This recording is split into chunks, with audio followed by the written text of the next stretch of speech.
Hello everyone, welcome to another episode of Bate Buzz. This is post-match analysis between USA versus India.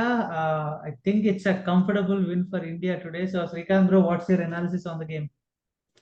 Comfortable అంటే పాపం at least 15 ఓవర్‌లో కొట్టాలి. 18 point plus ఓవర్‌లో కొట్టిండు. I think అంటే నేను ఫస్ట్ నుంచి అంటున్నా అదే సేమ్ మళ్ళా ఇది కూడా చెప్తా. కోహ్లీ ఓపెన్ చేయొద్దు.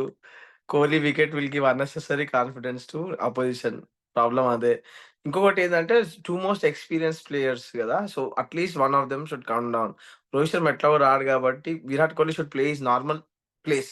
నంబర్ 3 ఆడాలని అంతే. అంటే నీకు త్రూ ఔట్ అట్‌లీస్ట్ 10, 15 ఓవర్స్ వరకి వీళ్ళిద్దరు ఉంటే one of them will stick around గదా! అప్పుడు బావుంటదని అంతకుమించి ఇంక పెద్ద ఉద్దేశ్యం కాదు. I think they should look into it. Dube గాడు ఆడిండు. ఇన్ని రోజులు దూబే గాడు తీసేస్తే బావుండనిపించింది గానీ దూబే ప్లేడ్ అంటే if needed he can bat అని. Plus one of the good things ఇవాళ ఏందంటే Suryakumar Yadav is also back to form. And Harshdeep Harshdeep నేను ఇంత బాగా ఏస్తాడని నేనెప్పుడు అనుకోలేదు. 4 వికెట్స్ ఫర్ 9 రన్స్. అమేజింగ్. అంటే ఇర్రెస్పెక్టివ్ ఆఫ్ ద అపోనెంట్ నువ్వు వికెట్ కూడా తీయాలి కాబట్టి it's a good performance. Bumrah went for runs. Hardik Pandya is bowling good. So నాకు తెలిసి మన మన bowling is is is in good place. Except for spinner. ఆ స్పిన్నర్ ఒక్క గేమ్ అని ఆడిపిస్తాం అనుకున్నా, ఎస్పెషల్లీ స్పిన్నర్‌ని. అది ఇంతవరకు కుదరలేదు. Hopefully it is not too late. Batting గురించి అదే చెప్పినా కదా! ఇంక అంతే. చూడాలి ఇంక అంతే. Let's see. Yeah, Praveen bro. Yeah! So, నాకైతే మనం 2 మినిట్స్ సైలెన్స్ ఇయ్యాల న్యూయార్క్ పిచ్‌కి. ఇంకా that's the end of that pitch గదా! They will dismantle it. So, it's good. అమ్మా! పాథెటిక్ పిచ్ అదైతే. Nightmare for the batsmen. But overall finally the pitch was done. Virat Kohli should move to one down. అంత like great player first ఓవర్‌లోనే out అయితే it's always a plus for opposition. But overall easy win. Sky మనం memes చూసినట్టే SKY like చిన్న teams రాంగానే రెచ్చిపోతాడన్నట్టు. Is proving his memes worthiness అన్నట్టుంది. But overall good win. USA కూడా I think they will make it to next round. So let's see. I think Kohli 3 మ్యాచ్లు 3 విఫలాలు. సో ఇంకా మేబీ ఇట్స్ బెటర్. కాకపోతే ఇప్పుడు దూబే కూడా ఆడిండు ఈ మ్యాచ్. మెల్లగా డాట్ బాల్ ఆడినా కూడా అంటే ఈ ప్లేయర్స్ చూడాలి మరి ఎవరిని తీస్తారో ఏందో. కాకపోతే I think Harshdeep was really stand out. అసలు అది దూబే బుమ్రా అవసరం లేదు అసలు టీమ్ లో. Is not. I yeah don't think he should be in the team. Yeah ఎట్లాగో బౌలింగ్ ఏస్తలేడు. ఏసినా కొట్టించుకుంటున్నాడు. So I don't think again need అయితే లేదు ప్రస్తుతానికి.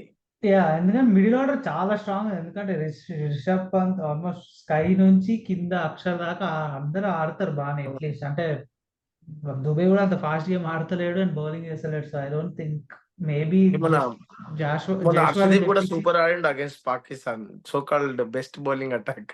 అంటే self proclaimed best bowling attack. But overall I think మధ్యలో కొంచెం బాగానే మెల్లగా యుఎస్ఏ బౌలింగ్ బాగానే వేసింది. మనకి అది స్టాప్ క్లాక్ ఫైన్ పడ్డది యాక్చువల్లీ యుఎస్ఏకి. సో అది కొంచెం బెటర్ అయింది ఇండియాకి. యాక్చువల్లీ 35/31 30 ఉండే. వీళ్ళు మెల్లగా రనే బాల్ కూడా లేకుండే. బట్ దానివల్ల ఫస్ట్ టీం అనుకుంటా అట్లా అవ్వడం. యా దానివల్ల 5 రన్స్ వచ్చినాయి. కొంచెం ఈజీ అయింది. కాకపోతే అంటే గుడ్ రూల్ కాకపోతే అంటే ఫాస్ట్ చేయనీకి. But overall I think comfortable win India. అదేదో కొత్తగా సీడింగ్ ఉంది ఈసారి. అది వెరైటీ యా అసలు. మనకు ఇవన్నీ ఎట్లా తెలుసా మనకి ఇది ఇది కూడా ఉందా? మనం ఎట్లా అనుకుంటుంటే B1 అంటే ఆస్ట్రేలియా ఇది అనుకుంటున్నాం ఇది కదా! మొత్తం అరే ఆస్ట్రేలియా ఇది కాదురా B2 మొత్తం ఆస్ట్రేలియా. అదేదో యుఎఫ్ఆలో అది బాగా గోల్స్ చూసారు టీమ్ సెలెక్షన్ ఆ! కి లేకపోతే టెన్నిస్ లో సీడింగ్ ఉంటుంది మొత్తం అట్లాగే ఆ! ఉంది. నువ్వు ఏదొచ్చినా నువ్వు ఇది ఫిక్స్ రా భయ్, నువ్వు ఇంతే ఈడనే ఉండాలని.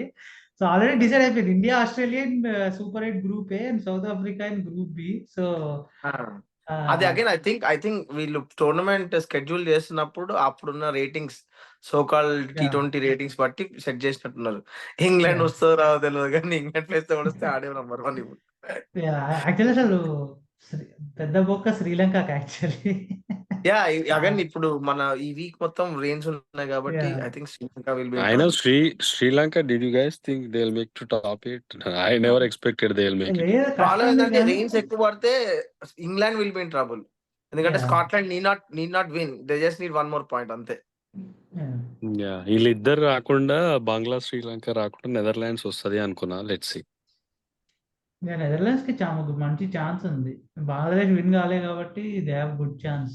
కాకపోతే బంగ్లాదేశ్ వాళ్ళు కూడా బాగా ఆడుతారు ఈసారి, కొంచెం ఏందో మరి ఏదో అయింది అలా కూడా. సో ఇంకొకటి అంటే నువ్వు ఫినిష్ చేస్తే ఒక లాస్ట్ ఒక 2 మాటలు మాట్లాడబెట్టేద్దాం. చెప్పు. ఏంటంటే మనకు నేత్రవాల్కర్ గారికి మెచ్చుకోవాలి. అంటే one of the best thing that he has done is 2 top class Indian batsmen. అది కూడా ఫ్లూక్ లాడిన షాట్, లేకపోతే ఏదో కొట్టబోయి కొట్టింది కరెక్ట్ చేసిన, కరెక్ట్ లేపిండు, వికెట్స్ ఆడు. ఇంకా నాకు తెలిసి పాకిస్తాన్ మీద ఎవరోని పిక్ చేసిన తెలియదు కానీ, బట్ దీస్ 2 వికెట్స్ ఆర్ అంటే వాడి కెరియర్ కి రాసుకోవచ్చు. ఐ పిక్ దీస్ 2 గైస్ అనేసి, అది కూడా ఇంటర్నేషనల్ మ్యాచ్ లో. పాకిస్తాన్ కూడా రిజ్వాన్ లేపిండు, అంతా టాప్ ఆర్డర్ నే తీసిండు. రిజ్వాన్ అండ్ ఇఫ్తికార్ పాకిస్తాన్ నాకు తెలిసి. ఇక మనం అనుకుంటున్నాం కదా RCB we should look for this guy or at least అంటే బేసికల్గా వరల్డ్ లీగ్స్ ఉంటాయి కదా, ఆ వరల్డ్ లీగ్స్ లో మోస్ట్ ప్రాబబ్లీ ఆర్సీబీ పిక్ చేస్తుంది and they will make him SIT down. మాకు కూడా రోజులు మారుతాయి. కాదు, ఒక క్వశ్చన్ ఏంటంటే ఇది చేసి కంప్లీట్. ఇప్పుడు నేత్రాల్కర్ ఇప్పుడు ఐపీఎల్ ఆడిన అనుకో, ఆయన ఫారెన్ ప్లేయర్ కింద వస్తాడా? ఇది సిటిజన్ అయితే ఫారెన్ ప్లేయర్ కింద associated nation, USA associated nation, you can play with 5 foreign players. Associate nation అంటే అట్లేం ఉండదు కదా. అట్లేం ఉండదు, foreign player is foreign player కదా. బీసీసీఐ కి నువ్వు ఆడకపోతే యు ఆర్ ఫారెన్ ప్లేయర్ కదా.